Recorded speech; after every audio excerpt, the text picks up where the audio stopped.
Super cassette industries limited और गुलशन कुमार पेश करते हैं मोहब्बत में चोट खाए हुए दिलों की दर्द भरी कहानी, कमल आजाद की ज़बानी।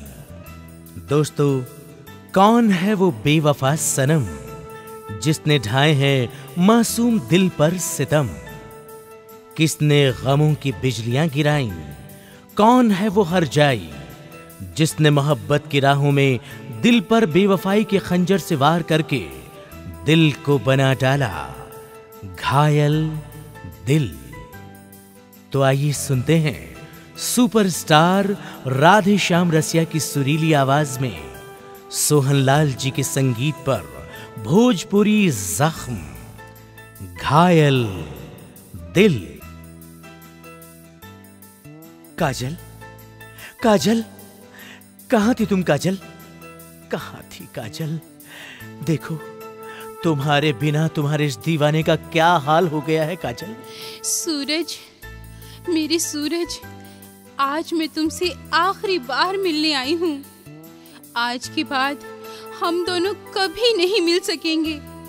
तकदीर ने हमें एक दूसरे से हमेशा हमेशा के लिए जुदा कर दिया है सूरज। ये क्या कह रही हो काजल? मैं कुछ समझा नहीं। क्यों मजाक कर रही हो अपने इस दीवाने से काजल? देखो, तुम जानती हो काजल, मैं इस तरह का मजाक भी सहन नहीं कर सकता। साफ साफ कहो काजल, क्या बात है? सूरज, अगले हफ्ते मेरी शादी इसी शहर के एक बहुत ही अमीर आदमी के साथ हो रही है। इसीलिए आज के बाद मैं तुमसे कभी नहीं मिल सकूंगी सूरज। शादी? नहीं काजल, नहीं। ये कैसा मजाक कर रही हो काजल? ये कैसा सितम ढा रही हो तुम मुझ पर? अब तुम ही बताओ सूरज, मैं क्या करूं? तुम्हें कैसे बताऊं? कुछ मत बताओ काजल, कुछ मत कहो, बस इतना ही काफी है। अब तुम्हारे इन लफ्जों के मरहम से दिल के घाव नहीं भरेंगे काजल, नहीं भरेंगे। अब तो बस मेरा दर्द ही दिल की दवा बन सकता है काजल। हम दर्द थी तो दर्द क्यों देकर चली मुझे? एहसास इतना सर्द क्यों देकर चली मुझे? गुलशन के सारे फूल अपने आप ले लिए, पत्ते खिजां के जर्द क्यों देकर चली मुझे? क्यों किया तुमने ऐसा काजल? क्यों मेरे साथ बेवफाई की काजल? क्यों? दर्दे दवाई बनल सुनहर जाई, गिरब करसम मर जाई हो, गिरब करसम मर जाई। दर्दे दवाई बनल सुनहर जाई, कि अल्लाह करसम मर जाई हो, कि खुदा करसम मर जाई। हाय, कि रब करसम मर जाई।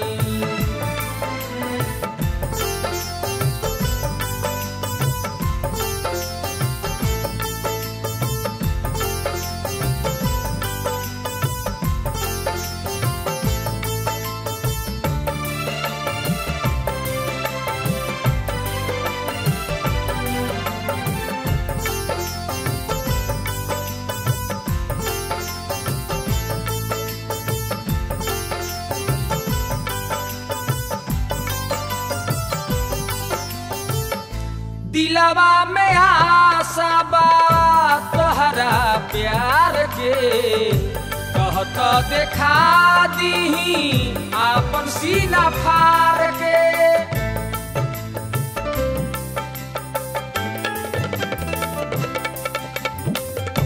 दिलवा में आशा बा तोहरा प्यार के, कहत देखा दीही आपन सीना फाड़ के। मन के अपना मंदिर में लिहनी बसाई, गिरब करसम मर जाई हो, कि अल्लाह करसम मर जाई। हाय, कि रब का रसम मर जाए।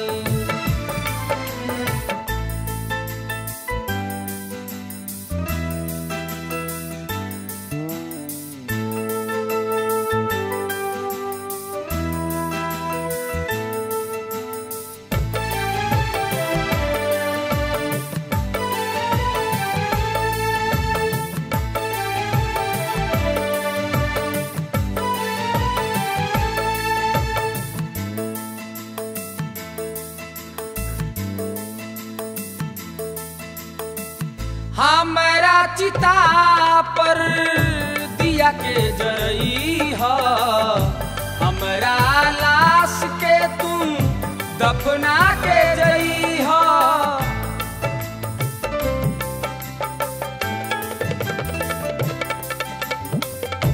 हमरा चिता पर दिया के जरई ह हमरा लाश के तुम दफना के जई ह इहे एगो आशा बाटे गले लग जाई कि रब करसम मर जाई हो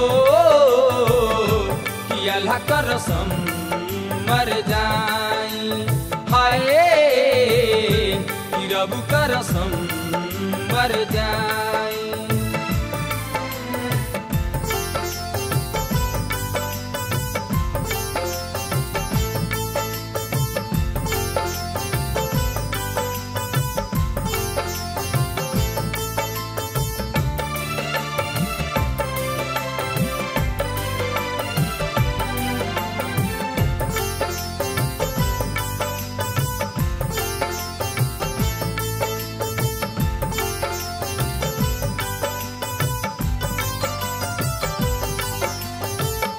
उनके खातिर दुआ मांगी प्राण छूटल जाता रखी हो हमारा जान के सलामत विधाता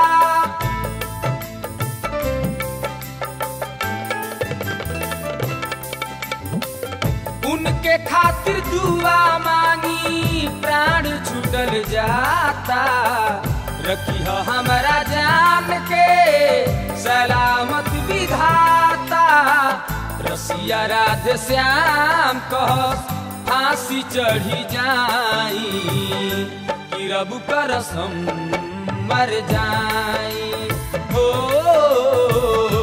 कि अल्लाह करसम मर जाई हाय कि रब करसम मर जाई।